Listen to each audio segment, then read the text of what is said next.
नमस्कार बच्चों, कैसे हैं आप सभी लोग। आप सभी लोगों का बहुत बहुत गुड मॉर्निंग।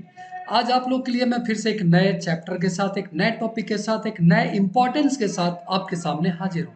आज हम लोग करने वाले हैं chapter 2 chemistry, acid base and salt का इंपॉर्टेंट फॉर्मूला और इंपॉर्टेंट इक्वेशंस जो आपके एग्जाम में पूछे जा सकते हैं। तो शुरुआत करने से पहले मैं बता देना चाहता हूँ कि मैं हूँ आपका दोस्त, आपका मित्र, आपका शुभचिंतक महेश तिवारी। और स्कूल में टी लर्निंग में आप सभी लोगों का स्वागत है। बच्चे लोग, एसिड बेस एंड सॉल्ट की बात हम लोग यहाँ पर करने वाले हैं। तो ये ध्यान रखिएगा कि यहाँ पर जो कुछ भी हम लोग बात करेंगे that is important formula and equations. इस वीडियो को लास्ट तक जरूर देखना है। अगर आप ये वीडियो देख लेते हो ना, तो ये मान कर चलो कि आपके एग्जाम में इंपॉर्टेंट फॉर्मूला हो या इक्वेशंस हो, इस चैप्टर से कुछ भी नहीं छूटने वाले हैं। अगर आप इससे पहले वाला वीडियो नहीं देखे हो चैप्टर फर्स्ट का, तो जरूर देख लेना। डिस्क्रिप्शन में इसका लिंक भी दे दूंगा मैं। वीडियो में सर्च करोगे तो आपको वो चीज मिल जाएगा, है ना। तो चलिए शुरुआत करते हैं बच्चे लोग। यहाँ पर मैं कुछ इंपॉर्टेंट फॉर्मूला दे रहा हूँ।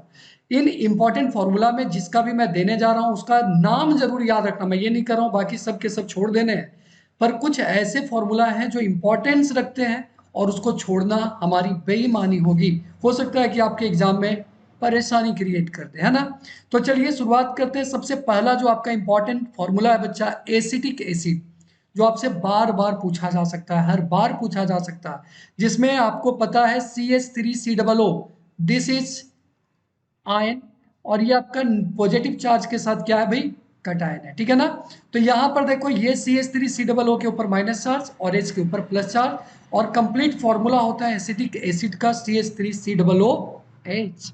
इसके अलावा बोरिक एसिड भी अच्छे से आपको पता होना चाहिए, क्योंकि अगर बोरिक एसिड कॉमन नेम है, अगर बोरिक एसिड पूछ लेगा तो आप क्या करोगे फिर। तो बोरिक एसिड का फॉर्मूला होता है बच्चा H3BO3, ध्यान रखना है ना। 6 नंबर को भी इंपॉर्टेंट फॉर्मूला इसलिए मैं कहूंगा, जैसे अगर आपसे कह दे कैल्शियम हाइड्रोक्साइड, तो आप तो लिख दोगे कैल्शियम हाइड्रोक्साइड का OH और CaOH होल 2, है ना। पर अगर आपको दे दे सिलेक्ट लाइम, उस केस में आप क्या करेंगे। तो ये ध्यान रखना कि सिलेक्ट लाइम का भी फॉर्मूला CaOH होल 2 होता है। एग्जाम में सिलेक्ट लाइम लिख देता है और बहुत से बच्चे लोग कंफ्यूज कर जाते हैं। क्लियर। इसके बाद आता है 7 number formula, milk of magnesia कह लीजिए या मैग्नीशियम हाइड्रोक्साइड कह लीजिए। अगर आप मैग्नीशियम हाइड्रोक्साइड कहते हो तो सिंपल है, आप तो कह सकते हो MgOH होल 2। पर जब अगर मिल्क ऑफ मैग्नीशिया बोल दे तो उस केस में आपको दिक्कत हो जाएगी। इसका मतलब 7 नंबर का कॉमन नेम आपको पता होना चाहिए, that is milk of magnesia. और इसके बारे में ये भी बता देता हूं कि इसका यूज किया जाता है कहां पर, तो एसिडिटी में हम लोग इसका क्या करते हैं, यूज करते हैं, है ना, न्यूट्रलाइज करने के लिए। आपसे पूछेगा कि अगर किसी को एसिडिटी है तो कौन सा कंपाउंड ले सकता है, तो सबको जवाब देना है that is milk of magnesia. इसके अलावा 9 नंबर जो फॉर्मूला है, इसलिए मैं बोल रहा हूं 9 नंबर, क्योंकि that is different. Sodium aluminium oxide नाम है इसका, या फिर सोडियम मेटा एल्यूमिनेट, ध्यान रखिएगा, सोडियम एल्युमिनियम ऑक्साइड या फिर सोडियम मेटा एल्यूमिनेट। और ये ध्यान रखना है कि इसका फॉर्मूला अगर आपको दे दे दैट इज डिफरेंट। क्यों मैं डिफरेंट बोल रहा हूं ना, क्योंकि इसमें दो दो मेटल है, सोडियम भी और एल्यूमिनियम भी। उसी तरह से sodium zincate, very important formula, that is Na2ZnO2।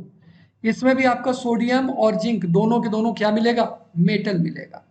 और एक और बहुत इंपॉर्टेंट बच्चा, अगर आप एसिड बेस्ड सॉल्ट पढ़ रहे हो तो कभी भी एक्वा रिजिया को नहीं छोड़ना है, क्योंकि एक्वा रिजिया जो है आपका एसिड में एसिड का राजा कहा जाता है, जिसमें 3 पार्ट HCl होता है और 1 पार्ट HNO3 होता है। तो ये भी आपको ध्यान रखना है कि 3:1 के रेशियो में HCl एंड HNO3 होता है। क्लियर है। अगला इंपॉर्टेंट जो आपको फॉर्मूला मिल रहा है दैट इज लाइम स्टोन। ये लाइम स्टोन मैं इसलिए बोल रहा हूं क्योंकि ये आपका कैल्शियम कार्बोनेट का क्या है, फॉर्मूला है ना। कैल्शियम कार्बोनेट का फॉर्मूला है जिसको हम लोग कॉमन नेम लाइम स्टोन देते हैं। This is also very important formula. अगला अगर हम लोग बात करें तो इसमें आपका कैल्शियम हाइड्रोजन कार्बोनेट आपको याद रखना है, जिसको सोडियम, इस वाले को सोडियम बाई कार्बोनेट भी कहते हैं, ध्यान रखिएगा, इसको कहते हैं सोडियम बाई कार्बोनेट। और ये आपका कैल्शियम हाइड्रोजन कार्बोनेट है, ठीक है ना, CaHCO3 होल 2, इसलिए मैं बता रहा हूं क्योंकि इसमें ब्रैकेट दिया हुआ है। इसके बाद आपका इसमें ऐसा कोई फॉर्मूला और नहीं है जो कि आपको बहुत ज़्यादा इंपॉर्टेंस रखता हो। अगले में चले अगर हम लोग, तो इसमें आपका यस, जिप्सम। ये याद रखना आपको, जिप्सम का फॉर्मूला है CaSO4.2H2O, ठीक है ना। इसके अलावा पीओपी इसमें नहीं दिया है, फिर भी पीओपी का फॉर्मूला होता है CaSO4.12H2O, ध्यान रखिएगा, ठीक है ना।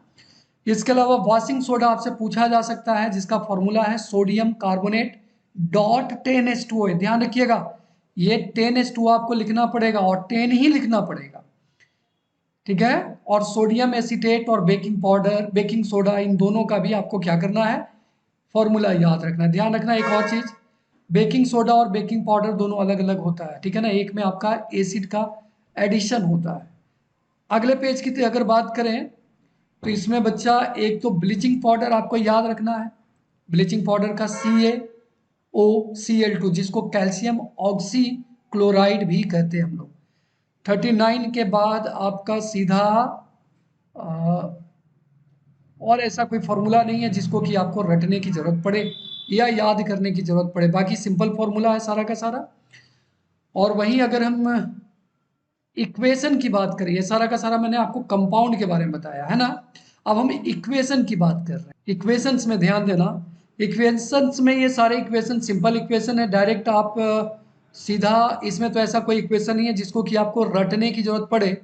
आप डायरेक्ट 14 नंबर इक्वेशन पर जा सकते हो, ठीक है ना।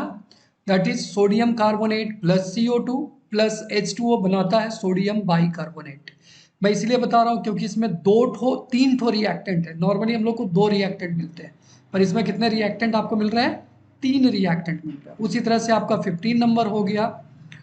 और तो कुछ ऐसा नहीं है इसमें ऐसा। हाँ, एक और आप 16 नंबर भी कर सकते हो, ये कर लेना, क्योंकि अगर पूछ दिया तो उस केस में आपको दिक्कत हो सकती है। 16 और 17 दोनों एक जैसा है equation, same to same, carbonate CO2 and H2O। तो ये आपको ध्यान रखना है कि जब भी हम, इसके अलावा आपका 18 नंबर भी सेम ही है। एक और इम्पॉर्टेंट फॉर्मूला में 23 नंबर आता है आपका, है ना। जिंक ऑक्साइड को जब आप NaOH के साथ रिएक्शन कराते हो तो सोडियम जिंकेट बनाता है और साथ में H2O बनाता है। इसमें बहुत से बच्चे गलती करते हैं, आपको गलती नहीं करनी है, ध्यान रखना। सोडियम जिंकेट प्लस H2O, हम लोग नॉर्मली करते क्या है ना, प्लस और माइनस कर देते हैं, और कर क्या देते हैं, तो ZnOH whole two plus Na2O, और ये बच्चा आपका गलत हो जाएगा, ये ध्यान रखना आपको। अगले पेज की अगर बात करें तो आपका 26 number equation important, sodium acetic acid plus sodium hydroxide, ये आपका क्या बनाएगा, सोडियम एसिटेट प्लस वाटर, याद रखना आपको। और एक 33 नंबर आप याद रख सकते हो, क्योंकि यहाँ पर भी आपका सेम चीज़ है, तीन चीज़ में ब्रेक डाउन हुआ है, NaCl plus H2O plus CO2, है ना। बाकी इस पेज में ऐसा कोई इंपॉर्टेंट फार्मूला नहीं है जो कि आपको रटने की जरूरत पड़े, क्योंकि ये जितने भी फार्मूला यहाँ पर दिए हैं ना, 33, 34, 35 और 36, ये चार के चार फार्मूला बिल्कुल एक जैसे आपको मिलेंगे। अगर आप एक याद कर लोगे तो ये चारों भी ऑटोमेटिकली आपसे हो जाएगा। नेक्स्ट पेज की बात करें 37 से लेकर 49 तक, तो इसमें बच्चा 35 नंबर नहीं, इसमें आपका 40 नंबर फॉर्मूला इज इंपॉर्टेंट। देखो यार, CaSO4.2H2O, दिस इज जिप्सम। ये कौन सा है, जिप्सम है। और इसको और इसको ब्रेक डाउन किया तो क्या बना दिया भाई, ये आपका प्लास्टर ऑफ पेरिस, और साथ में 3/2H2O वाटर का मॉलिक्यूल्स क्या हो गए, रिलीज हो गए। तो ये ध्यान रखना, ये फॉर्मेशन ऑफ हम लोग कैसे फॉर्म करते हैं प्लास्टर ऑफ पेरिस, POP, उसमें भी इसका यूज हो सकता है। इसके अलावा आपका 43 नंबर इक्वेशन भी इंपॉर्टेंट है, क्योंकि ये भी आपका तीन पार्ट में डिवाइडेड हो रहा है, ठीक है ना। ZnCl2 plus H2O plus CO2, ये भी आप एक बार अच्छे से कर लेना। और 47 नंबर, ठीक है ना, फास्फोरस पेंटाऑक्साइड प्लस वाटर बनाता है H3PO4, फॉस्फोरिक एसिड इसको कहते हैं, ठीक है ना। और साथ में और तो कुछ नहीं बनाता है। और इस पेज में ऐसा कोई इंपॉर्टेंट फार्मूला नहीं है, इस तरह का फार्मूला इक्वेशन ऑलरेडी मैं आपके साथ डिस्कस कर चुका हूँ, जो यहाँ पर दिया हुआ है। तो बच्चे लोग एसिड बेस एंड सॉल्ट में आप जितना बाकी चीज़ पे ध्यान दे रहे हो, उतना फॉर्मूला और इक्वेशन पे जरूर ध्यान दिया करो, है ना। चलिए, वीडियो आपको कैसा लगा कमेंट में बताना। किसी तरह का आपको अलग से हिंट चाहिए, सपोर्ट चाहिए, या वीडियो में कोई कमी रह गई हो तो, है ना। अपने दोस्तों के साथ वीडियो को शेयर कर दीजिए, जिससे आपके साथ साथ अपने आपके दोस्त का भी भला हो सके। और भी वीडियो के साथ आप हमारे साथ बने रहिए। चैनल को सब्सक्राइब, लाइक, शेयर जरूर कीजिए। चलिए, थैंक यू, गुड डे।